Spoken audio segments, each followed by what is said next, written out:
میں مختلف رائے ہیں۔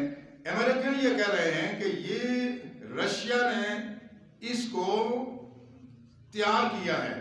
یہ ایک اور سائنسی پہلو ہے کہ آج کے دور میں جو انسان کو تباہ کرنے کے لیے جو کچھ بنا رہا ہے اس میں کچھ تو کیمیاوی ہتھیار ہے اور کچھ حیاتیاتی ہتھیار ہے، جس کو بایولوجیکل ویپنز کہتے ہیں، کہ انسان نے ایسے وائرس تیار کر کے اسلم کی صورت میں وہ تیار کر رہے ہیں انسانوں کو ختم کرنے کے لیے۔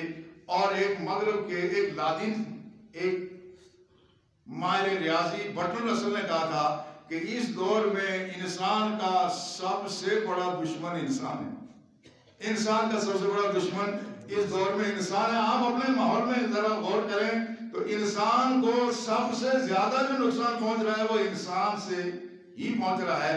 لہذا امریکن تو یہ کہتے ہیں کہ یہ چائنا نے یہ جراثیم تیار کیا ہے ووہان کی لیبارٹری میں، اور یہ وہاں سے لیک ہو گیا، اس لیے پھیل گیا۔ اور اس میں ایک امریکن غالباً وہ ان کا ممبر اسمبلی ہے یا سینٹ کا ممبر ہے ٹام کاٹن اس کا نام ہے۔ اس نے کہا کہ ہمیں پتا ہے کہ یہ سارا کچھ یہ چائنا نے کیا ہے، بلکہ وہاں ان کے ایک پروفیسر وال ہیں، انہوں نے تو باقاعدہ یہ کہا ہے کہ یہ چائنا کی وہاں لیبارٹری سے یہ چیزیں لیک ہوئی ہیں، اور انہوں نے باقاعدہ وہ بتایا گن کے ذریعے سے کہ وہ فلاں گن کے ذریعے سے یہ چیزیں فائر کر کے اس کو پھیلایا جاتا ہے۔ مگر چائنیز یہ کہتے ہیں کہ یہ ہم نے نہیں کیا، یہ امریکہ نے کیا۔ اس کی تائید میں وہ یہ شہادت پیش کرتے ہیں۔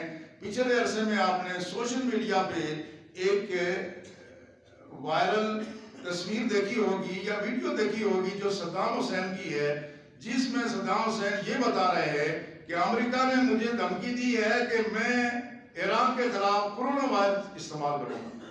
اس سے ان کا کہنا یہ ہے کہ اگر یہ کرونا وائرس پہلے سے تھا نہیں تو یہ دھمکی کیوں تھی؟ بہرحال یہ تو وہ چیزیں ہیں کہ جو مختلف ممالک ایک دوسرے پہ الزام لگا رہے ہیں، اور امریکہ نے بہت سارے چائنا کے صحافیوں کو اپنے ملک سے نکال دیا، چائنا نے ان کو نکال دیا۔ یہ دو الگ الگ رائے ہیں۔